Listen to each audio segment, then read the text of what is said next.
I think we were friendly rivals. You know, I would always want to get, as soon as it hit, Megadeth's record, Anthrax record. And if you're headline, you want to make sure you top everybody else in front of you. He's just had a rough time coming back. That's about it. And I reach out to him all the time. Dave Mustaine showed up drunk, smashed a custom guitar, and blew up $1 million deal. Tom Araya watched it all happen and never forgot. From backstage tension to decades of silence, Araya has quietly kept his distance. But why? What did he see that made him, and so many others, refuse to work with Mustaine again? This isn't just old drama. It's a story of rage, betrayal, and a meltdown that changed thrash metal forever. And only now are the real details finally coming to light. Let's discover thrash royalty, how Slayer and Megadeth changed metal forever. In the world of metal, few figures are as respected as Tom Araya or as divisive as Dave Mustaine.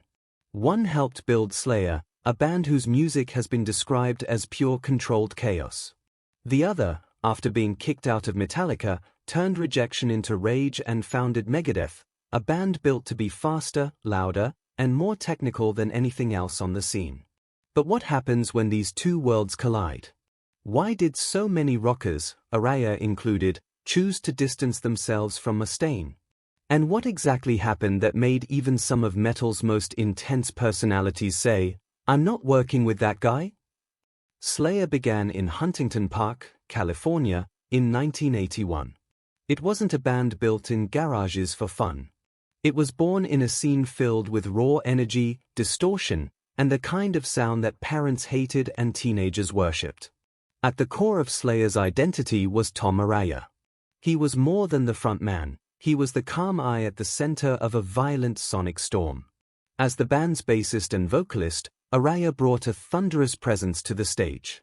His bass lines were aggressive but controlled. His vocals weren't just screams, they were declarations. And while his bandmates, like Jeff Hanneman and Kerry King, shredded through fast, technical guitar riffs, Araya gave Slayer a backbone. Offstage, he was surprisingly grounded. He even worked as a respiratory therapist during Slayer's early years, treating patients during the day and playing packed clubs at night. That balance made him one of the more composed figures in a genre known for extremes. Around the same time, in another corner of California, a very different story was unfolding. Dave Mustaine, a gifted but volatile guitarist, had just been fired from Metallica. He didn't take it well. After being dismissed for his drug use, alcohol abuse, and unpredictable behavior, Mustaine boarded a bus from New York to California, furious, humiliated, and determined to prove a point. That anger would become the foundation of Megadeth. Founded in 1983, Megadeth wasn't just another thrash band. It was Mustaine's weapon. He didn't just want to succeed, he wanted to be faster, heavier, and more technically proficient than Metallica and everyone else. And for a while, he was. Songs like Mechanics and Peace Cells showcased a level of precision and aggression that pushed the genre's limits. Mustaine was an innovator, but he was also unpredictable, and that would become a problem. Thrash metal in the 1980s wasn't just a genre, it was a movement. A brutal, loud, unpolished movement of bands who respected each other, toured together, and competed without tearing each other down. Metallica, Slayer, Megadeth, and Anthrax were the big four for a reason. They didn't just define the sound, they defined the culture. These bands frequently shared bills, influences, and even producers. They built something bigger than themselves. When one of them released a groundbreaking album, the others paid attention. When one of them went on tour, the others watched closely. For all their aggression on stage, off stage there was a sense of unity. But even in a scene filled with wild stories and backstage chaos, Dave Mustaine stood out. His musicianship was never in question, he was one of the most technically gifted guitarists in metal. But his reputation for erratic behavior, substance issues, and ego-driven conflict made him difficult to work with. And while some musicians quietly kept their distance, others, like Tom Araya, had no choice but to face him head-on. That's what makes this story different. Araya wasn't just another musician avoiding drama. He was part of a near-historic collaboration that blew up in spectacular fashion. A studio meeting in 1986 could have changed the course of thrash metal forever. Instead, it ended in smashed guitars, shouted insults, and a bitter divide that lasted decades. The day everything exploded. A recent revelation has blown the lid off one of metal's darkest behind-the-scenes moments. After nearly 40 years of silence, new details have surfaced about the day Dave Mustaine stormed into a Los Angeles studio drunk, insulted Slayer to their faces, and smashed Kerry King's custom guitar into pieces. This wasn't a rumor. It wasn't some exaggerated story from the road. It actually happened, and it destroyed what could have been the biggest collaboration in thrash metal history. How did things spiral so badly? And why did this single outburst make Tom Araya, and so many others, cut ties with Mustaine for good?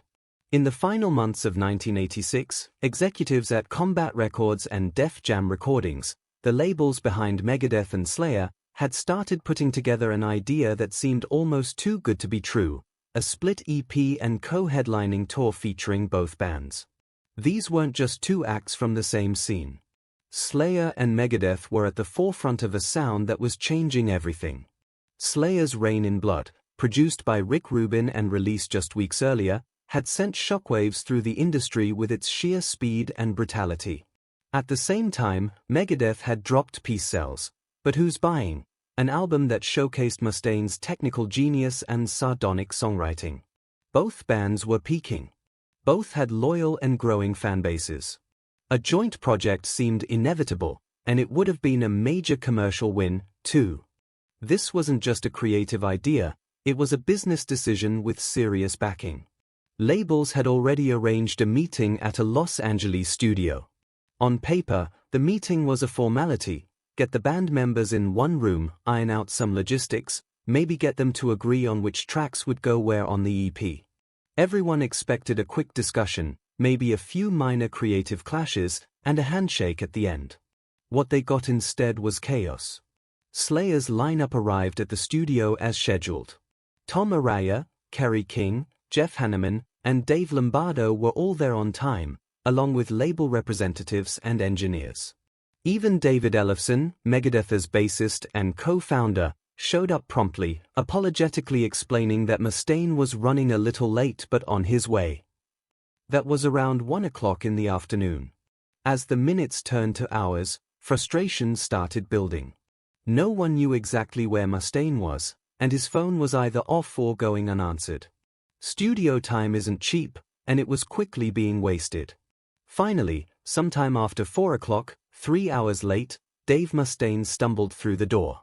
Multiple witnesses later confirmed that he was clearly intoxicated. Some said he smelled like whiskey. Others said his eyes were bloodshot and unfocused. Whatever the case, it didn't take long for the tension in the room to spike. According to those present, Mustaine interrupted conversations, made rambling comments, and without invitation, launched into a critique of Slayer's Rain in Blood. He allegedly mocked the album's production quality and accused Rick Rubin of glossing over Slayer's raw energy. The irony was not lost on the room. Mustaine was criticizing one of the most iconic metal records of all time while barely able to stand up straight. At first, Slayer's members tried to ignore him. But things escalated quickly. Kerry King, never one to hold back, fired back with a cutting comment. Witnesses recall him saying something like, "At least we can play our songs live without screwing them up." That hit a nerve. Mustaine, whose pride in his playing ability bordered on obsessive, snapped. What followed is still debated in terms of the exact sequence, but the main points are clear. Mustaine spotted Kerry King's custom BC Rich Warlock guitar resting on its stand. This wasn't a regular instrument. It was a custom-built, jagged beast of a guitar that had been modified specifically for King's playing style. It was worth several $1,000s and had become part of his on-stage persona. Without warning, Mustaine grabbed it, shouted something, no one agrees on the exact words, and smashed it against a nearby amplifier. The neck cracked.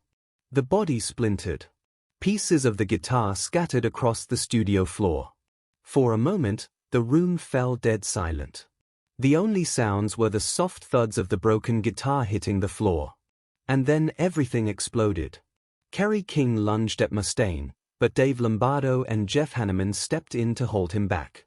Tom Araya, often the most measured presence in Slayer, got between them and tried to calm the situation. Ellefson stood frozen, clearly mortified. The label representatives quickly took control. Within minutes, the meeting was called off, and Mustaine was escorted out. What was supposed to be the launch of a creative partnership turned into a disaster that would echo for decades. The fallout was immediate. The joint EP? Cancelled. The co-headlining tour? Cancelled.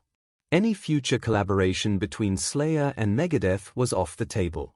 But it didn't stop there. Def Jam and Combat Records both suffered losses from the collapsed project, lost studio time, lost momentum, and most importantly, lost trust.